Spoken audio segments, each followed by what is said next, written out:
నమస్కారం ఘంటారావానికి స్వాగతం. ముందుగా ప్రధానాంశాలు. విశాఖ ఎమ్మెల్సీ బరిలో టీడీపీ పోటీపై వీడని ఉత్కంఠ. 6 సభ్యులతో కమిటీ వేసిన చంద్రబాబు.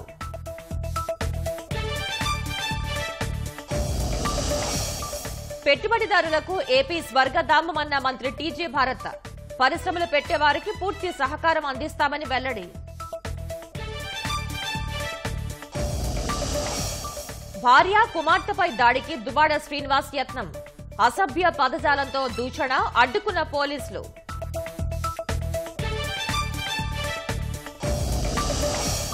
కుండపోత వర్షాలకు వెలవెల్లాడుతున్న వాయువ్య చైనా. భారీ వరదలకు షాంగ్సీ ప్రావిన్స్ జలదిగ్బంధం.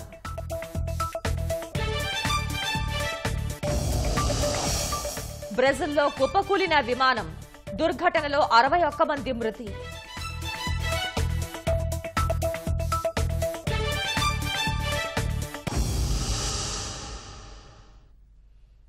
పారిశ్రామిక అభివృద్ధిపై రాష్ట్ర ప్రభుత్వం దృష్టి సారించింది. కేంద్ర ప్రభుత్వం సహకారం అందిస్తూ ఉండటంతో రాష్ట్రానికి పెట్టుబడులు రాబట్టేందుకు యత్నిస్తోంది. గత ప్రభుత్వ హయాంలో పెట్టుబడులు పెట్టేందుకు వెనుకాడిన పారిశ్రామికవేత్తలకు నేడు సాదర స్వాగతం పలుకుతోంది. ఇప్పటికే ఉన్న పారిశ్రామిక వాడల్లో మౌలిక వస్తుల కల్పనకు శ్రీకారం చుట్టింది. రాష్ట్రాన్ని పారిశ్రామికంగా అభివృద్ధి చేయాలన్న ముఖ్యమంత్రి చంద్రబాబు లక్ష్యానికి అనుగుణంగా అడుగులు పడుతున్నాయి. ఇప్పటికే పారిశ్రామికవేత్తలతో సమావేశాలు నిర్వహిస్తున్న ఆ శాఖ మంత్రి టీజీ భరత్ క్షేత్రస్థాయిలో పారిశ్రామిక వాడలను పరిశీలించి మౌలిక వస్తుల కల్పనపై దృష్టి సారిస్తున్నారు. పాణ్యం ఎమ్మెల్యే గౌరు చరితతో కలిసి ఓర్వకల్లు ఇండస్ట్రియల్ జోన్ను పరిశీలించారు. అనంతరం నీరు, విద్యుత్, ఇతర మౌలిక సదుపాయాల కల్పనపై ఏపీఐఐసి అధికారులతో చర్చించారు. అనంతరం జయరాజ్ ఇస్పాత్ స్టీల్ ఫ్యాక్టరీని సందర్శించి పరిశ్రమ యాజమాన్యం, ఏపీఐఐసి అధికారులతో సమీక్ష నిర్వహించారు.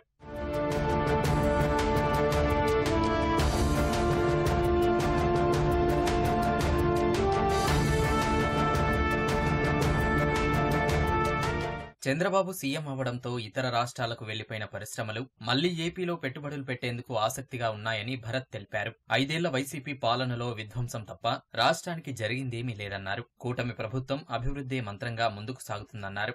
గత ప్రభుత్వ హయాంలో ఎన్నో ఇబ్బందులు ఎదుర్కొన్న జయరాజ్ ఇస్పాత్ స్టీల్ ఫ్యాక్టరీ యాజమాన్యం మళ్లీ టీడీపీ ప్రభుత్వం రావడంతో ఇప్పుడున్న ఫ్యాక్టరీని మరింత విస్తరించేందుకు ముందుకొస్తోందని తెలిపారు. ప్రభుత్వం తరపున ఫ్యాక్టరీకి అందించాల్సిన విద్యుత్, వాటర్, రైల్వే సైడింగ్స్, ఇతర మౌలిక సదుపాయాలను గత ప్రభుత్వం చేయలేదన్నారు. పారిశ్రామికవేత్తలందరితో చర్చలు జరుపుతున్నామని, వేల కోట్ల పెట్టుబడులు పెట్టేందుకు వారందరూ ఆసక్తిగా ఉన్నట్లు మంత్రి టీజీ భరత్ చెప్పారు. మాకుండే బ్రాండ్ అంబాసిడర్ కానీ ఏమున్నా సిబిఎన్ గారు. ఇప్పుడు సిబిఎన్ గారు చూసి ఎన్నో ఇండస్ట్రీస్ వచ్చేదానికి అవకాశం ఉంది. ఈరోజు కూడా జయరాజ్ స్టీల్ వాళ్ళు ఒక 0.5 మిలియన్ టన్తోనే దే వాంటెడ్ టు కంప్లీట్ అనమాట. సో ఇంకో ఎగ్జాంపుల్ కూడా చెప్తాను. నిన్న ఒక ఇండస్ట్రియలిస్ట్ వచ్చాడనమాట పెట్టుబడులు పెట్టేదానికి. లాస్ట్ 5 ఏళ్ళలో సార్ మేము ఎప్పుడైతే గవర్నమెంట్ మారిందో మేము చెన్నైకి వెళ్ళిపోయినాం. దాదాపు 2000 నుంచి 3000 కోట్ల పెట్టుబడులు అక్కడ జరిగినాయి. ప్లాంట్ రన్నింగ్ ఉంది. ఇప్పుడు ఎప్పుడైతే చంద్రబాబు గారు వాపస్ వచ్చారు అని చెప్పి ఉద్దేశంతో ఈరోజు రావడం జరిగింది. అని రెడ్ జోన్ ఉండడం మనకి ఇంకో ఒక అదృష్టం. జనరల్గా గ్రీన్, ఎల్లో, రెడ్ అంటారు. గ్రీన్ జోన్లో మనకి శ్రీ సిటీ ఉంది. ఎల్లో అనేది కొద్దిగా రీజనబుల్ ఉండే ప్లాంట్స్. రెడ్ జోన్లో మనం కెమికల్ ప్లాంట్స్ కానీ హజార్డస్వి కానీ ఎట్లాంటివైనా పెట్టగలుగుతాం. అట్లాంటి జోన్లో మనం ప్రాపర్గా ఇన్ఫ్రాస్ట్రక్చర్ డెవలప్ చేసి పద్ధతిగా తీసుకోపోతే ఇక్కడ ఓరోకల్లు ఇప్పుడు ఏదైతే 10,000 ఎకరాల అనుకుంటున్నామో విత్ ఇన్ నో టైం ఇవన్నీ ఫుల్ అయిపోతాయి. కేంద్ర ప్రభుత్వం సైతం ఓర్వకల్లు ఇండస్ట్రియల్ జోన్లో మౌలిక సదుపాయాల కల్పనకు 1800 కోట్ల రూపాయలు ఇస్తున్నట్లు టీజీ భరత్ తెలిపారు. శ్రీ సిటీ గ్రీన్ జోన్లో ఉందని, ఓర్వకల్లు రెడ్ జోన్లో ఉండడంతో ఎలాంటి పరిశ్రమలైనా ఇక్కడ ఏర్పాటు చేయొచ్చన్నారు. ఓర్వకల్లులో మరిన్ని మౌలిక సదుపాయాలు కల్పిస్తే పరిశ్రమలు భారీగా ఏర్పాటయ్యేందుకు అవకాశం ఉంటుందన్నారు. అందుకనుగుణంగా బెస్ట్ కన్సల్టెన్సీతో మాట్లాడి ఇండస్ట్రియల్ జోన్లో సమస్యలేమైనా ఉంటే గుర్తించి సరిచేసుకుంటామన్నారు. లాస్ట్ 5 ఏళ్లలో మాత్రం చేసిందంతా డిస్ట్రక్షన్. ఈరోజు చూపించా వీళ్ళ పనే అది, డిస్ట్రక్షన్. ఆనందం పొందుతారనమాట లాస్ట్ ఉండే గవర్నమెంట్ వాళ్ళు. సో ఫ్యూచర్ అనేది వాళ్ళతో ఉండదు. నేను అది కూడా చెప్తున్నా, మా గవర్నమెంట్ విల్ కంటిన్యూ. చంద్రబాబు గారు will continue for another 2 decades. మా గవర్నమెంట్ ఎందుకు నేను చెప్పగలుగుతున్నానంటే మా ఇండస్ట్రీలో వచ్చే వాళ్ళు కూడా అడుగుతున్నారు, సార్ మరి మా ఫ్యూచర్లో ఏదైనా గవర్నమెంట్ మారితే ఏది పరిస్థితి అని. ఆల్రెడీ మీకు తెలుసు క్రికెట్ టీం అంతా సైజ్ అయిపోయింది ఇప్పుడు సబ్జెక్టు వాళ్ళది. సో ఆల్రెడీ వాళ్ళ ఎన్నో ఇల్లీగల్ ఇష్యూస్ ఎన్నో జరిగినాయని చెప్పి వినడం జరిగింది. సో అసలు పార్టీ ఉంటుందా లేదా అనేది అది దేవునికే తెలియాలా. బట్ మన గవర్నమెంట్ మాత్రం పద్ధతిగా అన్నిటికీ కూడా సిస్టమాటిక్గా చేస్తాం కాబట్టి we will continue for next 2 decades. There will be no problem అండి. పరిశ్రమలు వస్తూ ఉన్నాయి, మన పిల్లలంతా చదువుకుంటున్నారు. కానీ దీనికి తగిన స్కిల్ని డెవలప్ చేస్తే, అంటే ఏ స్కిల్ ఇస్తే వీళ్ళకి ఏ దాంట్లో నైపుణ్యం సాధిస్తే వీళ్ళు ఇక్కడ జాబ్ చేసుకోవడానికి అవకాశం ఉందో దాన్ని కానీ ఏర్పాటు చేసినట్లయితే చాలా ఇంకా ఎంతోమందికి ఉద్యోగ ఉపాధి అవకాశాలు దొరుకుతాయి. ఓర్వకల్లి ఇంకా రాబోయే కాలంలో ఇంకా మంచిగా అభివృద్ధి పదంలో నడుస్తుంది. ఎంతోమందికి చదువుకున్న యువకులకు కూడా ఇక్కడ ఉన్న లోకల్లో ఉన్న వాళ్ళకే, స్థానికులకే ఉద్యోగ ఉపాధి అవకాశాలు కల్పించాలని కూడా కోరుకుంటున్నాను. ఫుడ్ ప్రాసెసింగ్ పై చెన్నైలో జరిగిన అంతర్జాతీయ కాన్ఫరెన్స్ కు మరి పరిశ్రమల శాఖ కమిషనర్ సిహెచ్ శ్రీధర్ హాజరయ్యారు. భారత పరిశ్రమల సమాఖ్య నిర్వహించిన సదస్సుకు హాజరైన ఆయన ఏపీలో ఫుడ్ ప్రాసెసింగ్ పరిశ్రమలకున్న అవకాశాలను వివరించారు. రాష్ట్రంలో 9 ఆపరేషనల్ ఫుడ్ పార్కుల్లో పెట్టుబడులకు అవకాశాలున్నాయని స్పష్టం చేశారు. ప్రభుత్వ ప్రైవేటు భాగస్వామ్యంలో మరిన్ని ఫుడ్ పార్కుల ఏర్పాటుకు ఏపీ ప్రభుత్వం సిద్ధంగా ఉందని వెల్లడించారు. అదే సమయంలో ఏపీలో ఫుడ్ ప్రాసెసింగ్ కు సంబంధించి నైపుణ్యం ఉన్న మానవ వనరులు కూడా ఉన్నారని వెల్లడించారు. సింగిల్ డెస్క్ పోర్టల్ ద్వారా పరిశ్రమలకు 21 రోజుల్లోనే అన్ని అనుమతులు ఇచ్చేందుకు ఏపీ ప్రభుత్వం సిద్ధంగా ఉందని స్పష్టం చేశారు. మెగా పరిశ్రమలకు పెట్టుబడులకు అనుకూలమైన ప్రోత్సాహకాలు అందిస్తున్నట్లు తెలిపారు.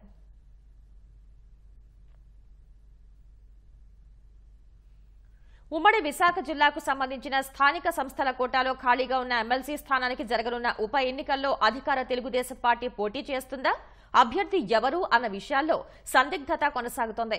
ఉమ్మడి విశాఖ జిల్లాకు చెందిన టీడీపీ, జనసేన, భాజపా ఎమ్మెల్యేలు, ఇతర ముఖ్య నేతలతో ముఖ్యమంత్రి చంద్రబాబు ఉండవల్లిలోని తన నివాసం సుదీర్ఘంగా చర్చించారు. ఎమ్మెల్సీ ఎన్నికల్లో పార్టీ విజయావకాశాలు ఎలా ఉంటాయి, స్థానిక సంస్థల ప్రతినిధుల్లో ఎంతమంది తమ వైపు మొగ్గు చూపుతారు వంటి అంశాలపై వారి అభిప్రాయాలు తెలుసుకున్నారు. పోటీపై జిల్లా ఎమ్మెల్యేలు, నాయకుల నుంచి భిన్నాభిప్రాయాలు వ్యక్తమయ్యాయి. జగన్ ప్రభుత్వం వ్యవహరించిన తీరుపై వైకాపా తరపున గెలిచి స్థానిక సంస్థల ప్రతినిధులు కూడా తీవ్ర అసంతృప్తితో ఉన్నారని, మొదటి 11 నెలలు తప్ప ఆ తర్వాత వారికి గౌరవ వేతనం కూడా ఇవ్వలేదని కొందరు తెలిపారు. ఎన్నికల ఫలితాల తర్వాత చాలా మంది కూటమి పార్టీల వైపు మొగ్గు చూపుతున్నారని వివరించారు. ఎమ్మెల్సీ స్థానాన్ని గెలిచేందుకు అవసరమైనన్ని ఓట్లు కూడగట్టగలమని కొందరు భరోసా వ్యక్తం చేయగా, మరికొందరు పోటీకి దూరంగా ఉండటం మంచిదని అభిప్రాయపడ్డారు. దీనిపై ఒక నిర్ణయానికి వచ్చే ముందు మరింత లోతుగా అన్ని అంశాల్ని పరిశీలించేందుకు చంద్రబాబు 6గురితో కమిటీని నియమించారు. తెలుగుదేశం నుంచి పల్లా శ్రీనివాస్, వంగలపూడి అనిత, గంటా శ్రీనివాసరావు, బండారు సత్యనారాయణమూర్తి, జనసేన నుంచి పంచకర్ల రమేష్ బాబు, భాజపా నుంచి విష్ణుకుమార్ రాజుల్ని కమిటీలో నియమించారు. వారు మిగతా నాయకులతోనూ చర్చించి తమ అభిప్రాయాన్ని చంద్రబాబుకు తెలియజేశారు. దీనిపై 1-2 రోజుల్లో స్పష్టత వచ్చే అవకాశం ఉన్నట్లు పార్టీ వర్గాలు తెలిపాయి.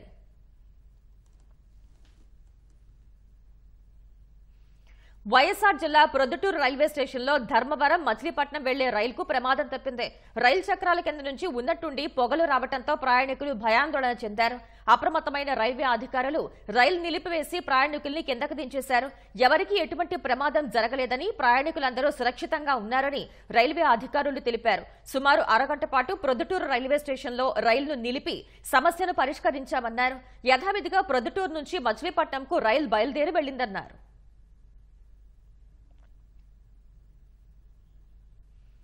కేంద్ర మంత్రివర్గం 8 కొత్త రైల్వే లైన్ల నిర్మాణానికి ఆమోదముద్ర వేసింది. ప్రధాని నరేంద్ర మోదీ ఆధ్వర్యంలో జరిగిన కేంద్ర మంత్రివర్గ సమావేశంలో ఈ నిర్ణయం తీసుకున్నారు. మొత్తం 24,657 కోట్ల రూపాయల అంచనా వ్యయంతో ఒడిశా, ఆంధ్రప్రదేశ్, తెలంగాణ, మహారాష్ట్ర, జార్ఖండ్, బీహార్, పశ్చిమ బంగాల్లో వీటిని చేపట్టనున్నారు. అందులో భాగంగా ఒడిశాలోని మల్కన్గిరి నుంచి భద్రాచలం మీదుగా పాండురంగాపురం వరకు 4,109 కోట్ల రూపాయలతో 200 కిలోమీటర్ల పొడవైన కొత్త లైన్ను నిర్మించనున్నారు. ఇది సాకారమయ్యాక ఆంధ్రప్రదేశ్, తెలంగాణ తూర్పు, ఈశాన్య రాష్ట్రాలకు రైల్వే అనుసంధానం పెరగనుంది. మహానది కోల్డ్ ఫీల్డ్ నుంచి మధ్య దక్షిణ భారతంలోని విద్యుత్ ప్లాంట్కు బొగ్గు సరఫరా సులభమవుతుంది. అల్యూమినియం, ఇనుప ఖనిజ పరిశ్రమలకు ప్రయోజనం చేకూరనుంది. ఏపీ, తెలంగాణకు చెందిన వ్యవసాయ ఉత్పత్తులకు మార్కెట్ విస్తృతమవుతుంది. ఏపీలోని తూర్పు గోదావరి, తెలంగాణలోని భద్రాద్రి, కొత్తగూడెం జిల్లాల సామాజిక ఆర్థిక అభివృద్ధికి ఈ మార్గం దోహదపడుతుంది. శ్రీకాకుళం జిల్లా టెక్కలిలో వైసీపీ ఎమ్మెల్సీ దువ్వాడ శ్రీనివాస్ ఇంటి వద్ద శుక్రవారం అర్ధరాత్రి హై డ్రామా నడిచింది. 2 రోజులుగా ఆయన్ను కలిసేందుకు వచ్చిన కుటుంబ సభ్యుల్ని ఆయన గేట్లు మూసేసి లోపలికి అనుమతించలేదు. శుక్రవారం రాత్రి 7 గంటల నుంచి 9 గంటల వరకు అక్కడే నిరీక్షించిన భార్య దువ్వాడ వాణి, పెద్ద కుమార్తె హైందవి చేసేది లేక వెనుతిరిగారు. రాత్రి 10 గంటల సమయంలో మరోసారి అక్కడకు వచ్చి తెరిచి ఉన్న మరో గేట్ ద్వారా లోపలికి ప్రవేశించారు. ఇంటికి తాళాలు వేసి ఉండటంతో వాటిని తెరిచే ప్రయత్నం చేశారు. సమాచారం అందుకున్న ఎమ్మెల్సీ పోలీసులకు ఫిర్యాదు చేశారు. కాసేపటికే భార్య, కుమార్తెపై తిట్ల దండకం, బూతు పురాణంతో రెచ్చిపోయి వీరంగం సృష్టించారు. గ్రానైట్ రాడ్ తో దాడి చేసేందుకు వెళ్తున్న ఆయన్ని పోలీసులు నిలువరించారు. ఇల్లు తనదని, అక్కడి నుంచి వెళ్లిపోవాలని దువ్వాడ శ్రీనివాస్ ఆగ్రహంతో రగిలిపోగా కుటుంబీకులు వెళ్లేందుకు నిరాకరించి అక్కడే బైఠాయించారు. కాసేపటికి దువ్వాడ వాణి తరపు బంధువులు అక్కడికి చేరుకుని ఎమ్మెల్సీ తీరును తప్పుపట్టారు. దువ్వాడ శ్రీనివాస్, వాణి దంపతుల మధ్య ఏడాదిన్నరగా వివాదం నడుస్తోంది. దీంతో జాతీయ రహదారి పక్కన కొత్తగా నిర్మించుకున్న ఇంట్లో ఆయన వేరుగా ఉంటున్నారు. ఆయన ఓ మహిళతో వివాహేతర సంబంధం పెట్టుకుని కలిసి ఉంటున్నారని, కుమార్తెలు కలవటానికి వెళ్లినా అనుమతించడం లేదని ఆమె భార్య శుక్రవారం మీడియా ఎదుట ఆరోపణలు చేశారు. దానికి ప్రతిగా సంబంధిత మహిళ జిల్లా కేంద్రంలో విలేకరుల సమావేశం పెట్టి తమ మధ్య ఉన్నది స్నేహం మాత్రమేనని, భవిష్యత్తులో ఏటైనా దారితీయవచ్చని స్పష్టం చేశారు. కాసేపటికే దువ్వాడ వాణి, ఆమె కుమార్తె ఎమ్మెల్సీ ఇంటికి వెళ్లి తమ కుటుంబానికి ఎటువంటి సంబంధం లేని సదరు మహిళను అతనితో కలిసి ఉండటానికి ఒప్పుకునేది లేదని స్పష్టం చేశారు. ఎమ్మెల్సీ దువ్వాడ శ్రీనివాస్ తీరుపై ఆమె భార్య టెక్కలి పోలీసులకు ఫిర్యాదు చేశారు.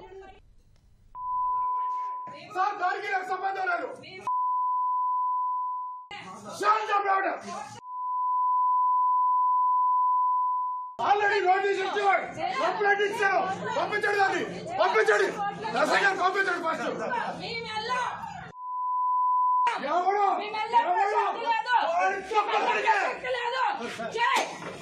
వాడు చేస్తారు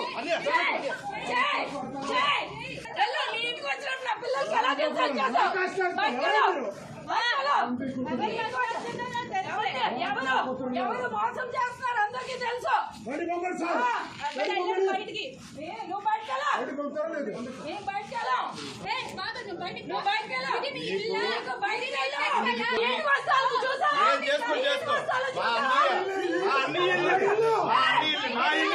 నేను కట్టించాలి, నేను కట్టించలేదు.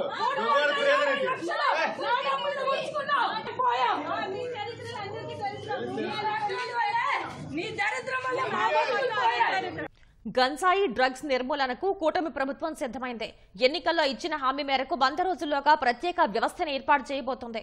రాష్ట్ర స్థాయిలో నార్కోటిక్స్ కంట్రోల్ బ్యూరో, జిల్లా స్థాయిలో టాస్క్ ఫోర్సులు ఏర్పాటు చేయనుంది. ప్రాంతాల వారీ హాట్స్పాట్లను గుర్తించడంతో పాటు వాటి మ్యాపింగ్, సరిహద్దుల్లో చెక్ పోస్టులు బలోపేతం చేయటం, అసలైన కింగ్ పిన్లను పట్టుకోవడంతో పాటు వారికి శిక్ష పడేలా చేయటం వంటి బాధ్యతల్ని ఈ ప్రత్యేక సంస్థలు తీసుకోనున్నాయి. వైసీపీ ప్రభుత్వ హయాంలో వీధి వీధికి వ్యాపించిన గంజాయి, డ్రగ్స్ కట్టడికి రాష్ట్ర పోలీస్ శాఖ కార్యాచరణ ప్రణాళిక సిద్ధం చేసింది. దీనికోసం రాష్ట్ర స్థాయిలో నార్కోటిక్స్ కంట్రోల్ బ్యూరో, జిల్లా స్థాయిలో టాస్క్ ఫోర్సులు ఏర్పాటు చేయనుంది. మత్తు పదార్థాల స్మగ్లింగ్, సరఫరా, నిల్వ తదితర అంశాలకు సంబంధించిన ఫిర్యాదుల స్వీకరణ కోసం ఈ వారం రోజుల్లోగా ప్రత్యేక టోల్ ఫ్రీ నెంబర్ అందుబాటులోకి తీసుకురానుంది. ఎవరైనా సరే గంజాయి, డ్రగ్స్ కు సంబంధించిన కీలక సమాచారం ఇస్తే వారికి నగదు బహుమానమిస్తారు. టీడీపీ పాలనలో 2014-18 మధ్య 2948 కేసులు నమోదు కాగా, వైసీపీ హయాంలో 2019 నుంచి 23 మధ్య 6560 కేసులు నమోదయ్యాయి. 122% మేర గంజాయి, డ్రగ్స్ కేసులు పెరిగాయి. ఈ నేపథ్యంలోనే రాష్ట్ర ప్రభుత్వం ఏర్పాటు చేసిన మంత్రివర్గ ఉపసంఘం సిఫార్సుల ఆధారంగా డ్రగ్స్ కట్టడికి రానున్న 100 రోజుల్లో పోలీసు శాఖ పలు వ్యూహాలు అమలు చేయనుంది.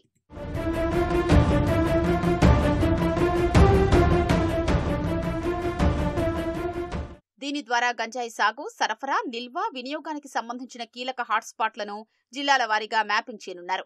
వాటి ఆధారంగా ఆయా ప్రాంతాలపై నిరంతర నిఘా కొనసాగించి తనిఖీలు చేపట్టనున్నారు. తొలుత సాగు లేకుండా చేస్తారు, ఆ తరువాత సరఫరాను కట్టడి చేస్తారు. నిల్వ కేంద్రాలపై దాడులు చేస్తారు. విక్రయ, కొనుగోలుదారుల్ని గుర్తించి వారిపై కేసులు నమోదు చేస్తారు. కేవలం గంజాయి, డ్రగ్స్ కట్టడి కోసమే ప్రత్యేకంగా పనిచేసేలా రాష్ట్ర స్థాయిలో ఐజీ స్థాయి అధికారి నేతృత్వంలో నార్కోటిక్స్ కంట్రోల్ బ్యూరో ఏర్పాటు చేయనున్నారు. జిల్లా స్థాయిలో అదనపు ఎస్పీ స్థాయి అధికారుల నేతృత్వంలో నార్కోటిక్స్ టాస్క్ ఫోర్స్ బృందాల్ని పెట్టనున్నారు. వీటికి అనుబంధంగా యాంటీ డ్రగ్స్ స్క్వాడ్స్ పనిచేయనున్నాయి. ముందస్తు సమాచారాన్ని సేకరించి గంజాయి డ్రగ్స్ స్థావరాలపై దాడులు చేయడం వీటి ప్రధాన విధి.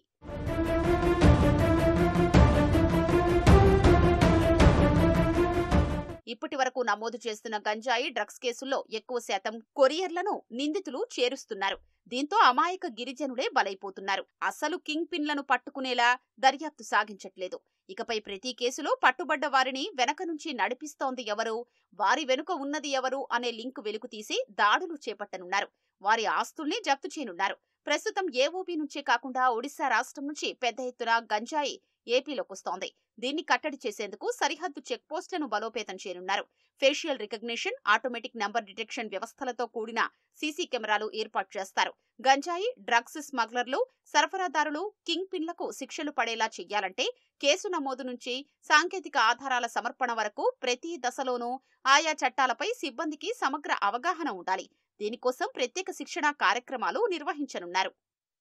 రష్యాలోని కస్క్ ప్రాంతంలో ఉక్రెయిన్ రష్యా సైనికుల మధ్య భీకర పోరు కొనసాగుతోంది. అక్కడ సరిహద్దు దాటి 15 కిలోమీటర్ల దూరం రష్యా భూభాగంలోకి ఉక్రెయిన్ బలగాలు చొచ్చుకుని వెళ్లినట్లు రక్షణ రంగ నిపుణులు తెలిపారు. కస్క్ ప్రాంతంలో ఉన్న రష్యన్లు సురక్షిత ప్రాంతాలకు తరలిపోతున్నారు. ఇప్పటికే కొంతమంది పౌరులు ప్రాణాలు కోల్పోయారు. అనేక మంది గాయపడ్డారు. ఉక్రెయిన్ సైనికులు దేశంలోకి మరింతగా చొచ్చుకు రాకుండా తమ సైనికులు, బోర్డర్ గార్డ్స్ అడ్డుకుంటున్నట్లు రష్యా రక్షణ శాఖ తెలిపింది. నైరుతి రష్యాలోని కస్క్ ప్రాంతంలో ఉక్రెయిన్ రష్యా బలగాల మధ్య భీకర పోరు కొనసాగుతోంది. ఉక్రెయిన్ సైనికులు తమ దేశంలోకి మరింతగా చొచ్చుకురాకుండా తమ సైనికులు, బోర్డర్ గార్డ్స్ అడ్డుకుంటున్నట్లు రష్యా రక్షణ శాఖ గురువారం ఓ ప్రకటనలో వెల్లడించింది. ఉక్రెయిన్ సైనికులను రష్యా భూభాగం నుంచి వెనక్కి పంపేందుకు తమ సైనికులు పోరాడుతున్నట్లు తెలిపింది. కీవ్ ఎత్తులను చిత్తు చేస్తున్నట్లు వెల్లడించింది. ఉక్రెయిన్ సైనికులు మంగళవారం నుంచి రష్యా భూభాగంలోకి మునుపెన్నడూ లేనంతగా దాదాపు 15 కిలోమీటర్ల మేర చొచ్చుకెళ్లి సమాచారం. 300 మంది ఉక్రెయిన్ సైనికులు, 11 యుద్ధ ట్యాంకులు, 20 సైనిక వాహనాలు తమ భూభాగంలోకి వచ్చినట్లు రష్యా రక్షణ శాఖ తెలిపింది. అనేక ట్యాంకులను, వాహనాలను ధ్వంసం చేసినట్లు పేర్కొంది. ఉక్రెయిన్లోని సుమి ప్రాంతం నుంచి వీరంతా రష్యా భూభాగంలోకి వచ్చినట్లు తెలిపింది.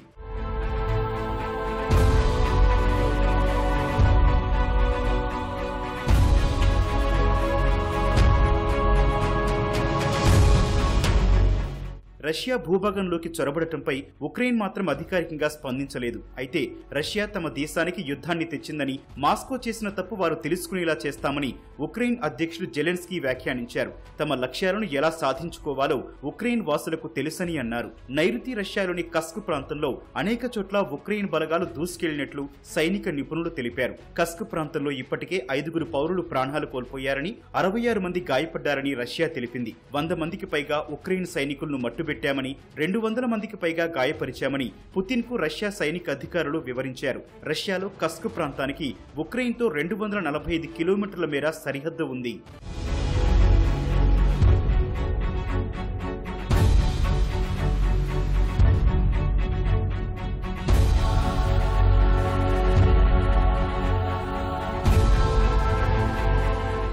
ఉక్రెయిన్ సేనలు చొచ్చుకురావడంతో కస్క్ ప్రాంతంలోని సుర్జా సెటిల్మెంట్ లో ఉన్న రష్యన్లు సురక్షిత ప్రాంతాలకు తరలి వెళ్తున్నారు. ఇరు దేశాల సైన్యాల మధ్య భీకర కాల్పులు జరుగుతుండటంతో ప్రజలు ప్రాణాలు అరచేత పెట్టుకుని వేరే ప్రాంతాలకు వెళ్లిపోతున్నారు. తమ ముందే భారీ పేలుళ్లు, కాల్పులు చోటు చేసుకున్నట్లు స్థానికులు తెలిపారు.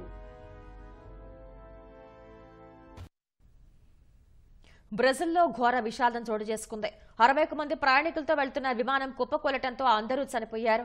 వోపాస్ విమానయాన సంస్థకు చెందిన విమానం సావో పువాలోని అంతర్జాతీయ విమానాశ్రయానికి వెళ్తుండగా విన్హెడో ప్రాంతంలో కూలిపోయింది.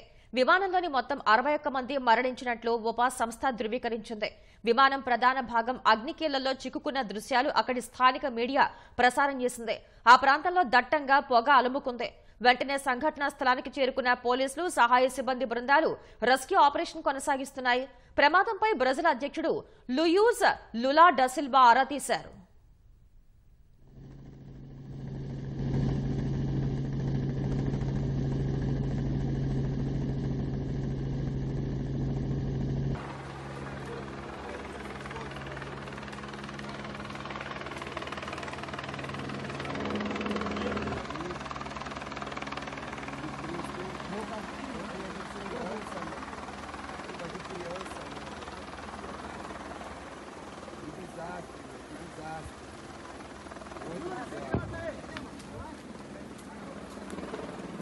వాయువ్య చైనాలో కుండపోత వర్షాలు కురుస్తున్నాయి. భారీ వరదలకు షాంగ్సీ ప్రావిన్స్ విలవిల్లాడిపోతోంది. నదుల్లో ప్రవాహం భారీగా పెరగడంతో అనేక ప్రాంతాలు జల దిగ్బంధంలో చిక్కుకున్నాయి. పింగ్లియాంగ్, కింగ్యాంగ్ నగరాల్లో ఇళ్లు నీట మునిగాయి.